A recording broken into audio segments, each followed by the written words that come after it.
Hello, Amla, and it's a pleasure. Welcome to Galatta Plus. Thank you so much. This is going to be about Kanam, obviously, your comeback film to Tamil cinema, and in a way, a comeback film to Telugu cinema as well, because you've done a cameo on Manam, and then before that, I think it was Life Is Beautiful, where you had a role, and then you've been away from Tamil and Telugu cinema for a long time, and now this is a bit of a comeback. But before that, I also want to make it a bit of nostalgia.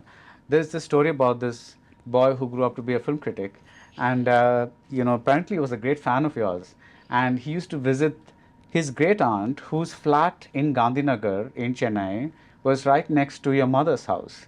And so there were times when he would go to this window, which would kind of overlook your mother's house. And I've heard that with some longing, he'd kind of look out, hoping to catch a glimpse of you, and you wouldn't visit. And then one day, with great excitement, you kind of step outside for like exactly 10 minutes and then went back inside, like inside the shade, and he caught a glimpse of the back of your head.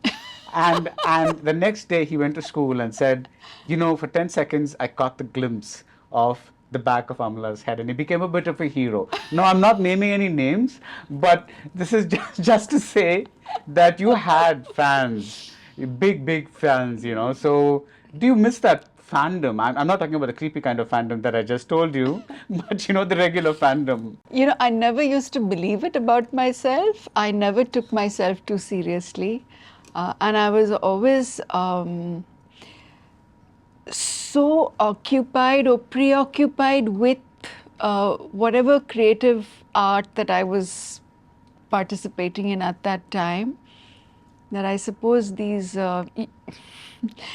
things, you didn't believe them, When people told you? Yeah. But I'm sure that when you landed at airports or, went to events or something, you must have heard people or... I thought they were excited about somebody else. Yeah. No, but truthfully, I never really... that never caught my attention. It was always what I was doing. I was always like heart and soul into what I was doing. And I suppose that's what translated onto screen. Fandom. Fandom, yeah. So now you're making your re-entry into Tamil cinema after Karpooramulai, I think, 1991. Yeah. Fazil's film. Good for you. I think that was the last one. And what is it? Does it feel like just another film, or is there a feeling of homecoming? Because this is where you were introduced in Tamil cinema. You said the right word. It feels like yesterday, because time is kind of time stands still when you're in front of the camera. You're also stepping into a timeless world. Every time I step into Chennai, it's like homecoming, because suddenly everybody is Amala. They recognize me. In Hyderabad and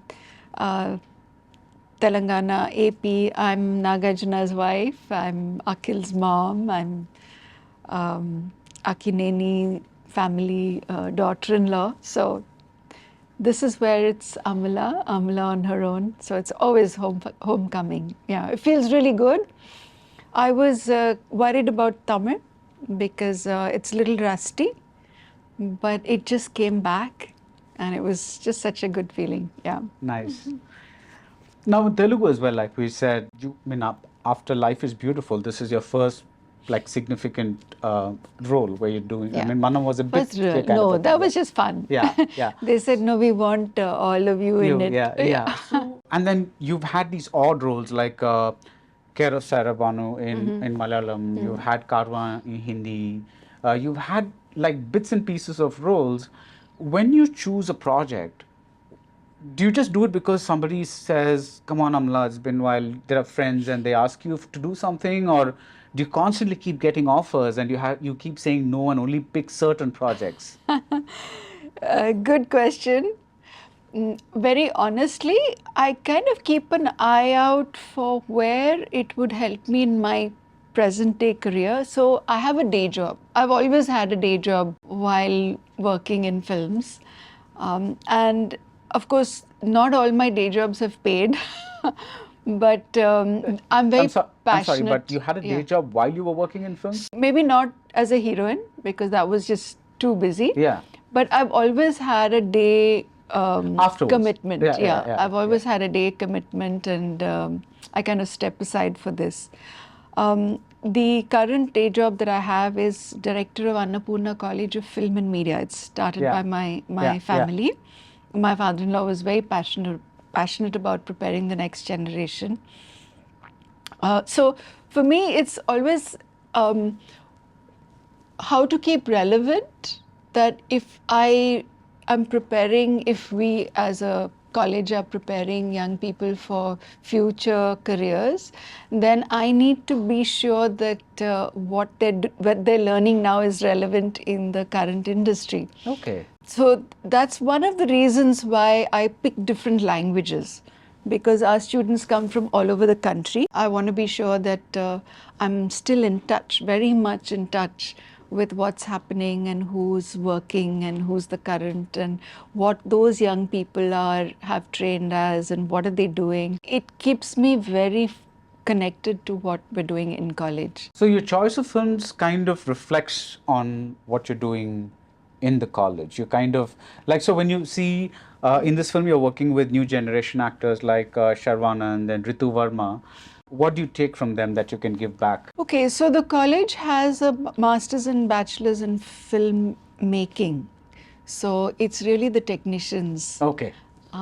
It's being able to understand what the technicians, how the technicians have prepared for this big step. Many of them are not big directors. Big directors I know are self-driven and they've got 20, 30 years behind them before they reach that. But what about in between? Yeah. You know, how do you find your way in this very scary, uncertain world? Yeah. So that's what I'm always looking for people who are finding their way and who are finding a way that's meaningful, that's satisfying, that people are turning around and saying, you know, look out for that one. Yeah. Look out for this. This is going to make a path-breaking change. So when you hear a story Yeah. like Kanam, what made you say path-breaking? You know how stories, thanks to technology, you're able to tell stories differently. Right. I think the essence of all beautiful stories that you remember, are about the emotions. But you can't just go into emotions. It's very taxing for an audience just to see emotions. So how do you tell a story that connects, ageless, timeless, regardless of where you're from, which part of the world you're watching it? How do you tell a story that will connect to human emotions, but in using technology, giving that new feel? And so you have to keep picking moments that have not been told before. Right. Right? And I think Shree Karthick was able to come from his low point in life, from his dark, deep, dark place. He was able to come up with what if, and make it so special that I think all of us, whether it was Sharvanand, whether it was Dream Warrior Pictures, whether it was me or any other actor, we said, yes, we want to be with what if. We want to kind of experience that too. Lovely. It's different. It's very special. Do you remember this big blockbuster director of the 80s, T. Rajendra, approaches you and says, I want you for my first film, which is Maithili and Ekadali. And do you remember the first shot on the first day? I remember I had to cry. Sri Vidya, she was my dance teacher. And I'm in the dance class and I break down and I have to tell her something about my life. She's such a lovely artist. And it's interesting you say that, because your Tamil career started with her, and kind of Yes, with the Fazil last film. film was the last with her, film was yeah. with her. Yeah. Yeah. Marvelous artist, and she would, she went out of her way to make me feel comfortable, but I was frozen because I was used to performing on stage. And stage, you do a lot of rehearsal, you do a lot of prep, You go into that zone before the curtain opens, and this was very different. There were so many people staring at me, and I had to speak, and in dance you don't speak. It was I was very conflicted at that time. And then director T. Rajendran realized, okay, she's frozen. So then he screamed at me. He shouted. I could remember hearing him shout, "Arre! Arre!" And I got so scared, I really started crying. Nalla irukuma, ipdida iru. Apdida iru. And I realized he was trying to get me going out of my frozen moment. And then I cried. I was good at crying, so I cried. And that was the first shot. That was the first shot. He still remembers it. He visited us the other day. He says, I really made her cry.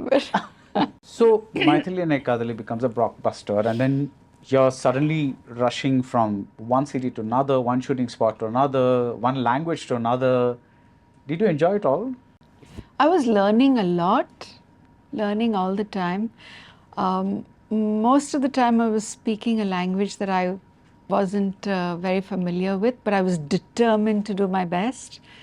So learning languages, learning the nuances of different cultures, learning the nuances of different industries, getting to understand how stories were told in different parts of the country, different food, different people. It was a very, very exciting, adventurous time, yeah. Is there anything you didn't like? No. I would have liked to have had a couple more hours sleep every day.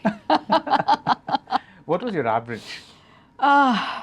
Maybe 6 or 7 if I was lucky.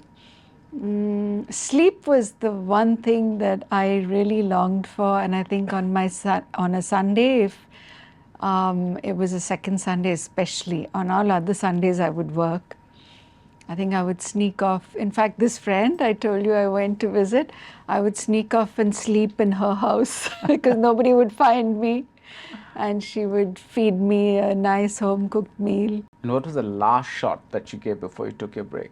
I don't think it was anything dramatic like that, because you kind of finish one schedule and then they'll say dubbing la paathukalam, and then at the dub then they may say we have 1 or 2 closes we have to redo. So I don't think it was a big dramatic move like that. Although I did feel very relieved when I'd finished the film. Right. And I remember saying, I wrapped that film and I'm going to take a break. The intention was never to really just up and out. The intention was to kind of move to Hyderabad and settle into things and then decide. And I remember Fasil sir calling and saying, Amala, I have the right role for you now. Come to Kerala and we'll do this role. I said, sir, I want to take a little break. He said, no, this will be good for you, Amala. I think I was just enjoying my extra 2 hours of sleep so much. But one thing grew to the other, and then, Blue Cross of Hyderabad started, and I got so involved in that.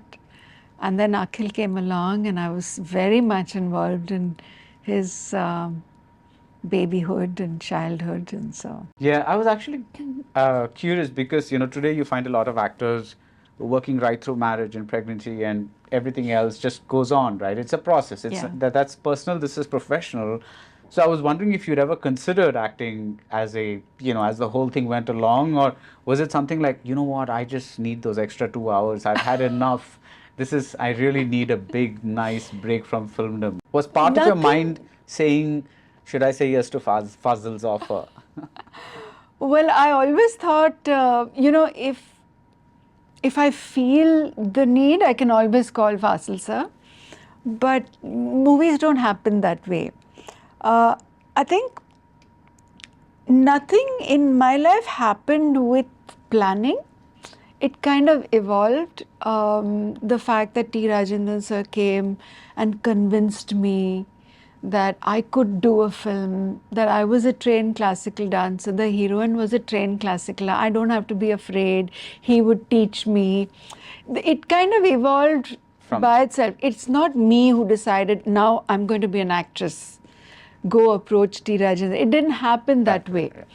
And then there is this trust that builds up. So Rajendra sir, he gave me enough time to trust him. Usha ji gave me enough time to trust her, to kind of step in like a doe in the headlights, a deer in the headlights. And there I was. And then before I knew it, when marriage happened and I went to Hyderabad, I had all these opportunities suddenly open up to me in life that I had forgotten life existed. Being in the limelight, being on the set every day, you're somebody else. Yeah. I had forgotten who Amla was. I don't even know if Amla actually got time to grow up and mature as a woman. She was always playing all these different roles that other people had written for her. And everybody thought they knew me, but I didn't know myself. So when I asked Nag one day, I don't have to go to shoot. And then he said, you can do what you want. This is your time, you can do what you want. And then I said, that's a nice thought. And I started rescuing animals, and that gave me immense satisfaction. And he could see how much satisfaction that gave me. And he said, when everything's in such a mess, why don't you set it up? Why don't you bring some order to it? Like why don't formally, you? Yeah. And then I realized I didn't know anything, and I had to train, I had to learn, I had to travel, I had to understand how to do this, I had to learn the law, I had to learn the basics of welfare, I had to learn about social change. I had a lot of wonderful mentors. I think those 10 years, I met some amazing people from across the world, across the country, who kind of mentored me and took me under their wing and really encouraged me. And I got to know a different part of India, a different side to life, which I think once you see that, you can't go back into a pretend world. But you kind of slip into that at times when you feel it benefits you. Yeah. So the thing is, if I'm here and I'm here with Shree Karthick, I know he's telling a story that makes a difference. Right. I think it's an important story to tell. I'm not saying that I'm only doing social change films, no. But say I put a target, okay, I need to get this. Okay, I'm okay. Now we're trying to connect that part of my life to what I'm doing now. Yeah. In 2015-16, when my father-in-law passed on, there was this huge void. He's such a gigantic presence, extremely kind, wonderful, wise human being, and a stalwart, immensely talented. And when he would speak or he would ask something to be done, it was a privilege, to step up. When he passed on, when my mother-in-law passed on as well, 2 years before that, and such loving, wonderful human beings, there was a deep void. And I know it took Nagarjuna time. It takes a family time to get over such a huge presence suddenly not there physically.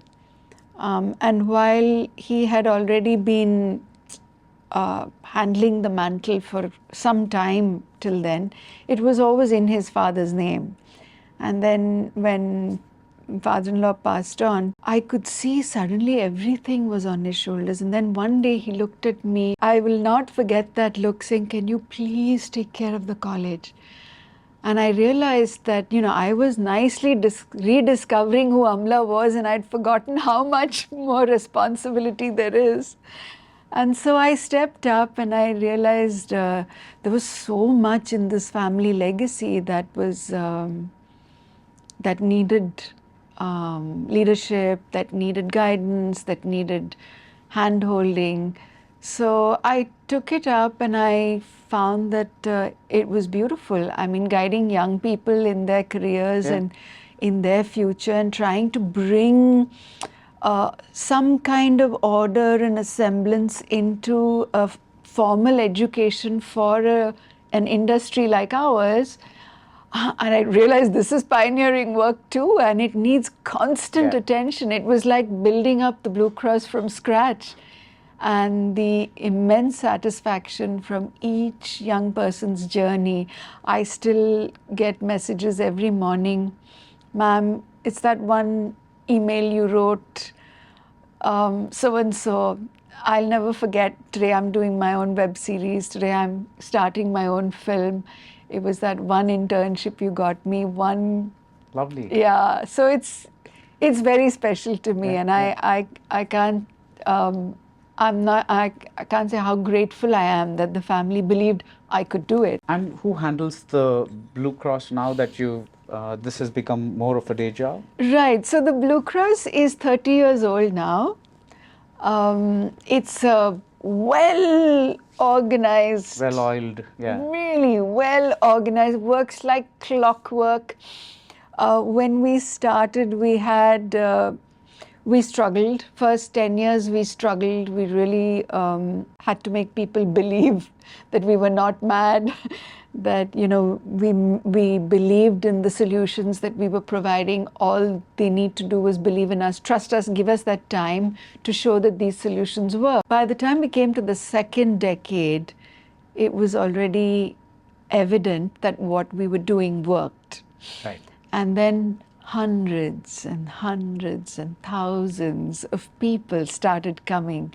Today, it is a organization of vast numbers and people, and corporates have made it their model organization to fund.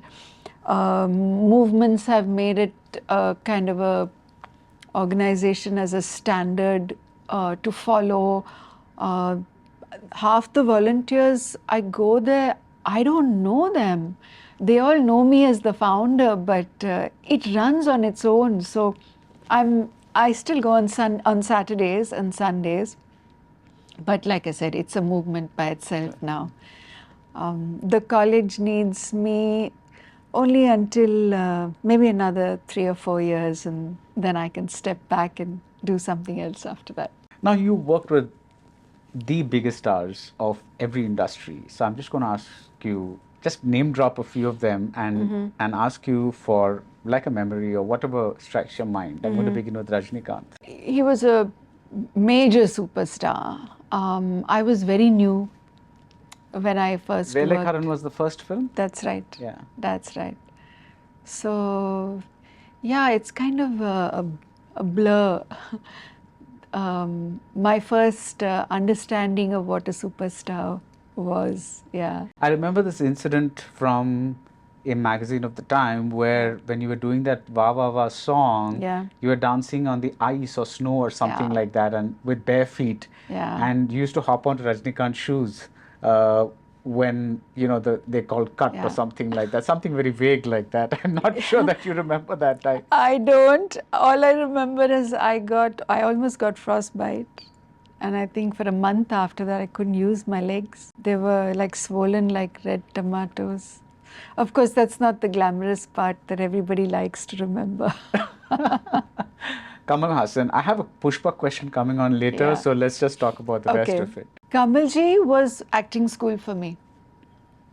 But then it started with Pushpak, so I'll wait for the Pushpak question. To tell you what it is? Okay. I kind of understood acting and understood what was going on in the set and how to participate in the set from Kamalji, Yeah, Chiranjeevi. Chiranjeevi, that song and dance sequence that I did with Chiranjeevi Garu, it was crazy. I didn't know I had it in me, and I didn't know that they could actually do songs and dances like that. But I guess Chiranjeevi Garu was known to be Yeah. a dancer. He was known to be a fighter. I mean, for his action. And so they kind of put us together and did something. I still look back and say, oh my God, I did that. I actually did that. So it was. Which film was this? Oh, this was Raja Vikramarka. Yeah. All right. Venkatesh. My second film in Telugu. Yeah. It was fun. It was, yeah. Yeah, it was fun. I don't think the film did too well, but Venki was very nice to work with. Mohanlal. Mohanlal, we were all in awe of Mohanlal and his acting. Did you pick up anything from him while you saw him act? He used to joke a lot. He used to make fun of me. I think that was his thing. He would crack a lot of jokes. I think he found me a little too serious, but the role I played was a little serious. I think the film had Shobana as well, if I'm not mistaken. Yes, correct.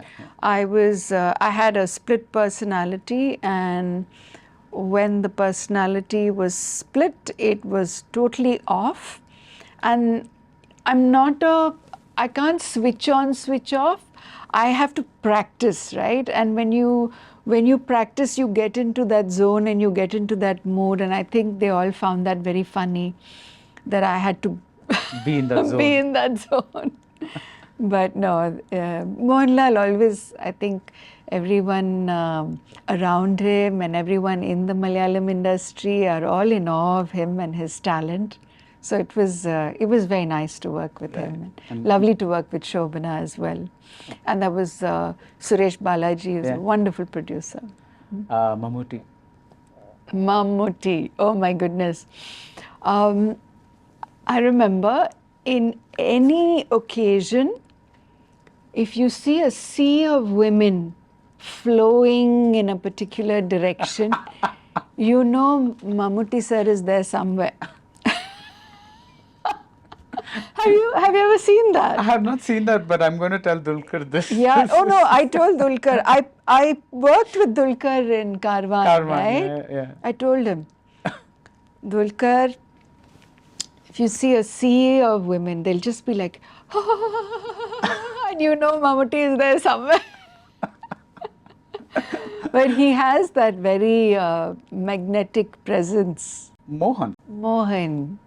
One of the early heroes that I worked with, yes. I wonder where Mohan is. He's making a comeback now. He's making a comeback? Yeah. Good for him, for him.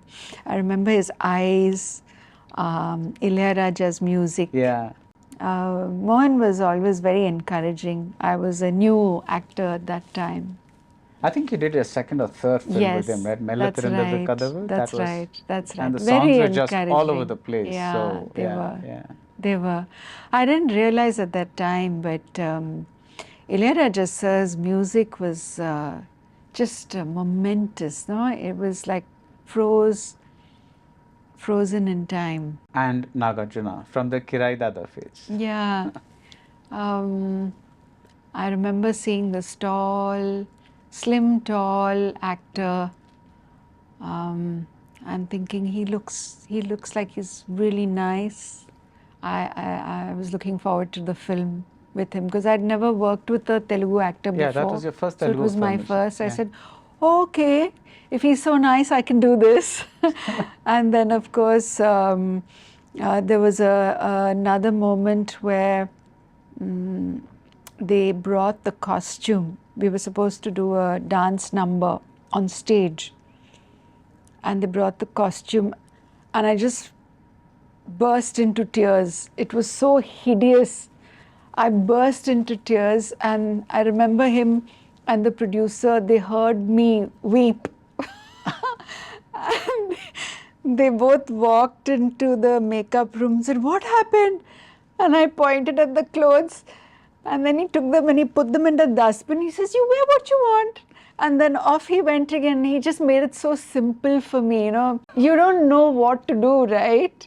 You signed up this movie and then suddenly you see these hideous clothes. You say, really? Do women actually wear this? And yeah, he just made it so easy for me to do that film and understand that no, you can do what you want, you can wear what you want. I'm getting this idea that your film career was full of tears. You know, the first shot and now Well, this, and, you know. You know, people in those days didn't talk. It's not like today. Today, if I work with a director, there's a script reading, there's a stylist who'll come and do a whole, you know, there's a whole photo shoot with the costumes and the stylist. You do the script reading, you do a workshop with the other actors. It was very different in those days. In those days, they'll sign you, rendu song, nalu fightu, and then you have the 5 scenes, and then you arrive there and you have to just perform, and you didn't get time to prep or mentally get into the character, and it was very different then. And those It's hideous just- costumes. So. And those costumes. Yeah, so, yeah. And finally, your father-in-law, Akkineni Nageshwar Rao. I got to know him through my mother-in-law. Extremely close-knit family. Very endearing as a human being. Full of stories. Such rich language. It was like music to hear my mother-in-law and father-in-law speak Telugu. Anything particular about the shooting of Manam that you recall? I didn't really go to the sets. All I know is that he was so excited. He was going to do a film with his grandson, Chaitanya. He always, he was, I think one of the happiest news that he got was when Chaitanya said he wanted to be an actor. So to do a film with his grandson, he had worked with Nag before, but to do a film with his grandson was like a highlight for him. And it was the time where he also discovered he had cancer, so he knew he didn't have much time left. And he dubbed for that film from his hospital bed. I just feel so blessed that I was part of his family, and they took me in like a daughter. It was wonderful the way he treated his fans and his well-wishers. He always had immensely patient. Yeah, and I guess that becomes a big part of any superstar, right? Because today, especially because, you know, I see so many stars saying, you know, it's such a bother because every time I go to the airport, you know, they ask for selfies or something like that. But then one part of them tells them that they have to oblige because, you know, that's part of the fans make them who they are. Yeah, there are fans and then there are selfie fans. I think the smartphone has camouflaged whether it's a true fan or not. You know, so sometimes I'll ask, so which was the last film you saw? And then they won't have a name. They don't actually watch. They just want a picture with you. Yeah. So yeah, but I agree. I don't think an actor could have an identity without a fan following. So a fan following is extremely important.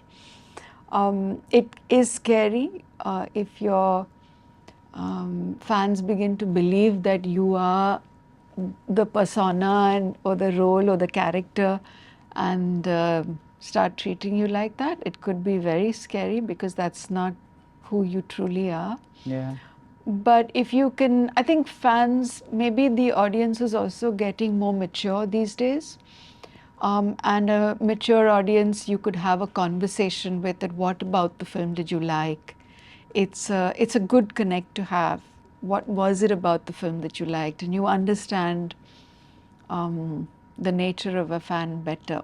Now, Pushpak, what was it like working in a dialogueless film with the great Singitam Srinivasa Rao? Singitam sir was a riot. Half his sentence would be laughter. So he would quickly say something and then ha ha ha ha ha ha. The rest of it would be laughter. And so you'd have to pay very keen attention to what exactly did he say. And then you realize that what he was saying was actually so funny that you couldn't believe it. He says, really? He said, really? So then you'd have to, that's how he explained how things happened in Pushpak. There were a lot of rehearsals because there was no script or dialogue or thing to follow. And the rehearsals were all about the timing. We would have to time the camera movements, the footsteps, where the actions would come and where the slip would happen before you could actually say something and then something else would happen. So it was all about timing. It was a lot of fun. Singitam sir would take me down Commercial Street in Bangalore. You try that outfit? And I would try, very nice, you wear this tomorrow. So that's how the clothes were selected. And if he liked what I was wearing from my personal outfit, he said, that's also very nice. Can you wear that? So, lovely, lovely memories of that film. Yeah. And that was the first film with Kamal Haasan. That was my first film with Kamalji. And he would, I always thought that you would give your shot and everyone would disappear. But in Pushpak, I realized, no, you don't do that.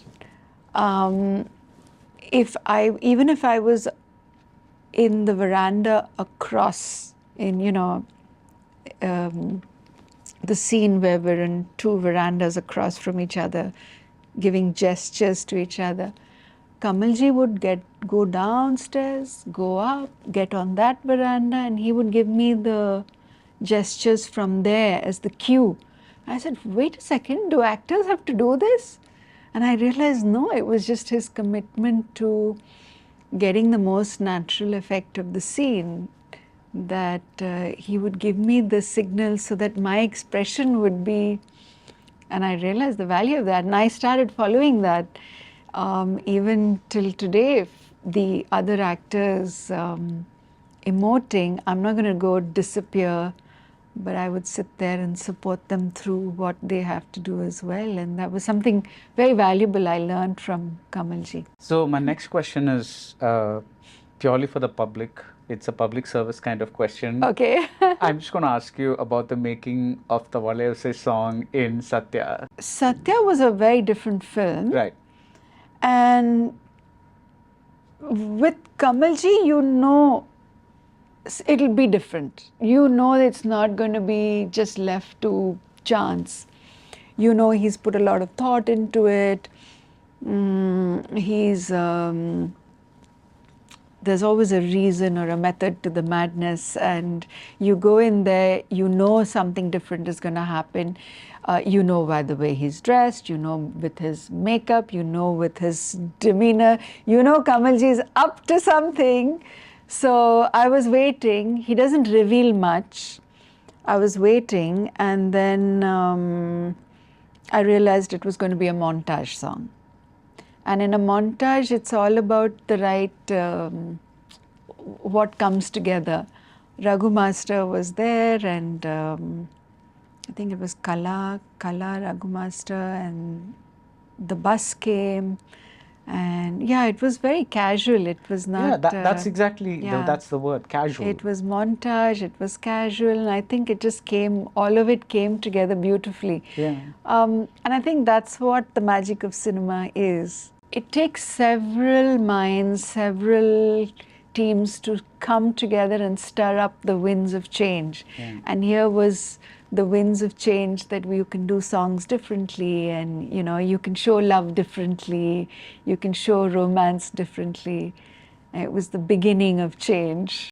Yeah, and actually there's a wind that begins, that the song begins with, Yes. which the kiss through the Yes. sari, Yes. and it was just the most romantic song ever, I think. Yeah. It's one of the... Thank you. And it was Suresh Krishna's first film. It was, right? Yeah. It was...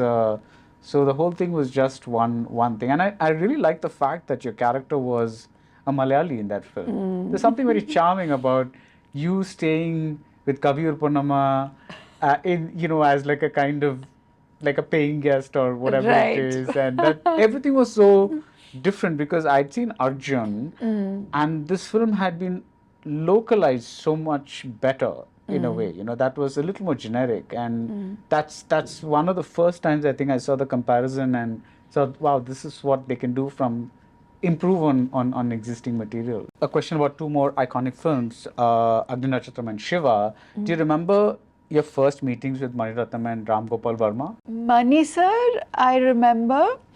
I was so exhausted. I remember when I went to his shoot. I didn't know much about the film earlier, but he said, come to the shoot, that he'd do it at the shoot. And everybody thought I was a good dancer. So whenever I went to the shoot, they'd first ease me in with a dance. But it was a night shoot, and I was so exhausted. I came from a day shift and probably from day and night shifts before that. And some of the film. Yeah. And I was just so exhausted, so overwhelmed, and these bright lights at me. I couldn't see anybody's face, and they wanted me to do this movement that it just wasn't making sense, and I kind of had a little breakdown where I said, I really can't do this right now. And then he said, okay, we'll wrap and you come back tomorrow. And I think the next day was a much better start. It's easier to see people's faces and have conversations before just performing for them. And I think he also realized that's what I needed to. Do you remember which scene that was? That was one of the dance numbers. Sundaram Master was there. Okay. And Sundaram Master told him, "Romba tired irukku ponnu. Naalik pannalam." And Rama? Yeah. But thereafter it got better with Mani, and Mani sir it was lovely. I mean, I remember the scenes with Mani Ratnam. Yeah, so he had the space in which he wanted Anjali to speak, and he would say the dialogue like that until I got it. And yeah, so I remember that very clearly. He had this, it was his Anjali, right? So, Pannama. And then I had to speak, he was trying to give a high-pitched voice to, yeah, that was fun. Yeah, and I think you had the, that prototype manic pixie kind of girl, because you were kind of doing this,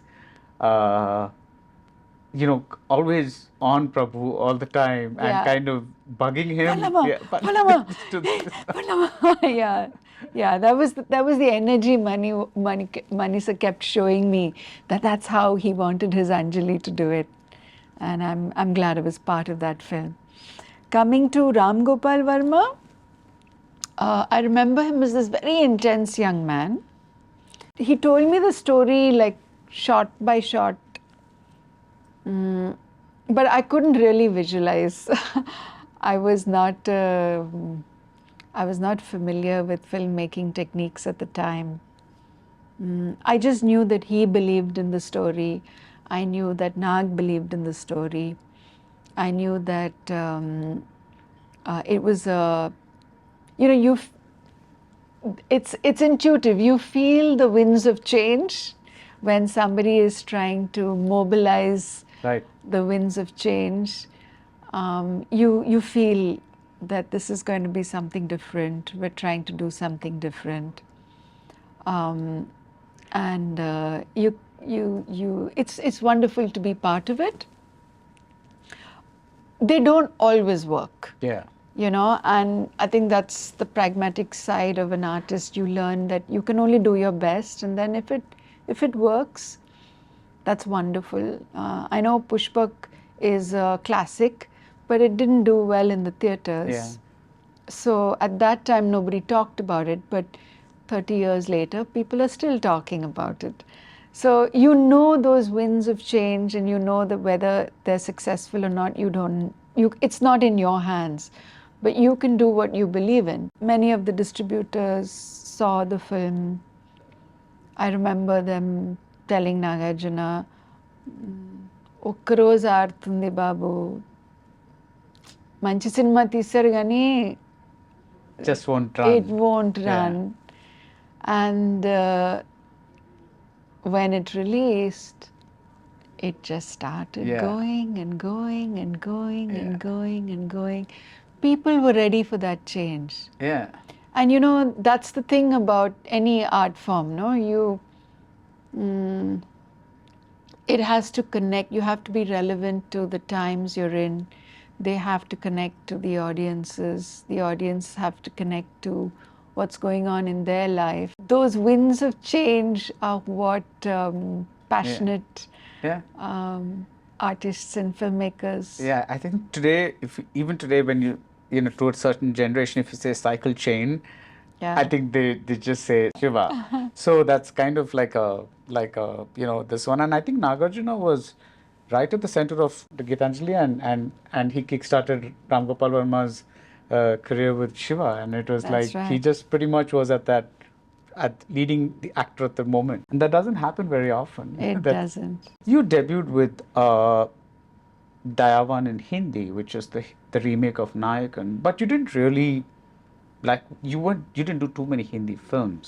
No. You didn't want to do what Sridevi or Jayaprada had done before you, which is to try and conquer the north.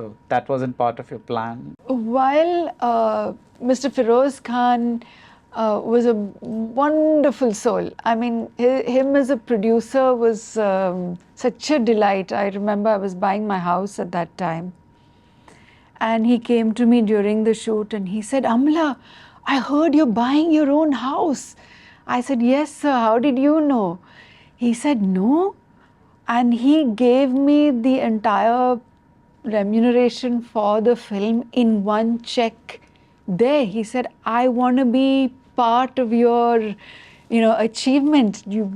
I was just so moved because otherwise you're running after the producer to pay you. And here was a man who said, you're buying your house. Here's the check. Thorough gentleman. And while I know there's that part of Hindi cinema, there was also the part that the same Mr. Feroz Khan and all of us would have to wait till 4, 5 o'clock in the evening every day to take the first shot. Yeah. Yeah, and I think a lot happened in Hindi cinema after that. Yeah. And I think now it's very different. I just did a film for Roy Kapoor Films. It's releasing on OTT, and I had 8 or 10 days shoot in Mumbai, and we had almost 50-60% women working on the set. The ED was the EP was a woman, and if she had a 7 o'clock call sheet, 8 o'clock was the first shot. I loved that style of working, and I realized Bombay's come a long way, and everybody has had to get their act together to make films more efficiently in the budget. Yeah, but at that time, It was not the work in the South was very well planned. We were a well-oiled machine here in Tamil and Telugu and Malayalam. Before you came to films, you trained at Kalakshetra as a Bharatanatyam dancer. And yes, people use that aspect in the films, sometimes as a real Bharatanatyam dancer, like in your first film or maybe certain other films, or your dancing abilities in other films.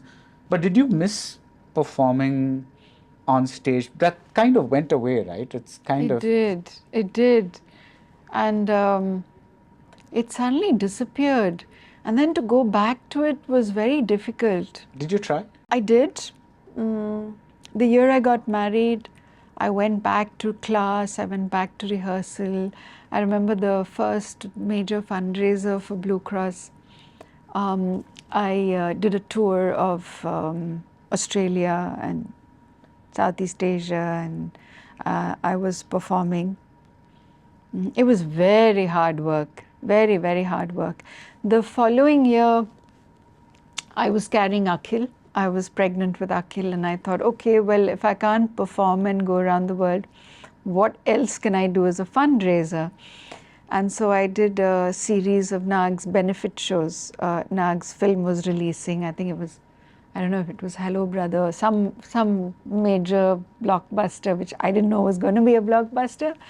But I did those as the fundraiser, and I made more money than I would in the whole year. And I said, what am I doing? And that was the end of That was the end of it, especially since I was into raising money for good causes and for the causes that I wanted, to get going.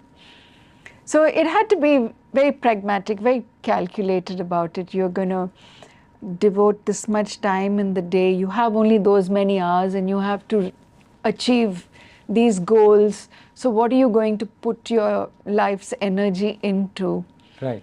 And I just started doing fundraising instead of performing. So I shifted from being a performer to a fundraiser. Finally, I want to ask you about Shree Karthick. When you were at, like doing endless number of films, most of the directors were senior to you, older than you. And now you're finding that you're working with directors that are younger than you. So what was it working with Shree Karthick on this film, Kanam, or Okay Okay Jeevitam? Shree Karthick was creating something which he was trying to create a very special experience that not just the actors but the audience would go through. A fascinating journey that I think all of us connected with. There is a sense of storytelling, in a very mature storytelling in his abilities that I recognized, and I know that's probably what Dream Warrior Pictures recognized as well. Most of these young men who are making films, they hone their skills through ad filmmaking and short stories, because making a film needs a lot of people to believe in you and invest in you and to actually fund a project, which is big money. So here was a young man who'd spent 10 years of his life telling beautiful stories in 30 seconds, 60 seconds. And that's where he mastered his art. If you can move an audience in 30 seconds, 60 seconds through an ad and make a deep impact, people remember that moment. It's not just a gimmick, it's not just a beautiful face, but it's a story in 30 seconds. He became an expert at that. And for him, every frame and every 30 seconds, he was telling something. That intensity is very rare. So I saw that in Shree Karthick, a very mature young man who has a very beautiful story to tell, who was willing to pour his best into this, who had this ability of bringing out the best from the actor. When you're watching the film, I hope you're going to watch it in the theatre with all of us. So when you're watching the film, the character in the film that I'm playing serves him food, and he mixes it and he puts it in his mouth, and there's a whole lifetime, a moment that's grabbed from all his life in that moment. There's an expression he gives before he actually enjoys the morsel of food. Look out for that. And that came from a conversation around the table between Shree Karthick and Sharvanand. And it was just so beautiful to see that happen. Those are very rare moments. An actor looks forward to working with a director who can create those moments for them to perform, for them to experience. Those are memorable moments in an actor's life. Shree Karthick is one of those directors who will create very memorable moments, not just for actors, but for the audiences too. And it's been lovely talking to you. Thank you. It's been wonderful talking to you too. I've listened to all your interviews, and I also wondered, when am I going to do one with you? Well, thank you. I was like, like I told you, I've done one with every member of your family except you. So finally that's happened. Yeah. So now it's full circle. And all the best for Kanam. Thank you. Thank you.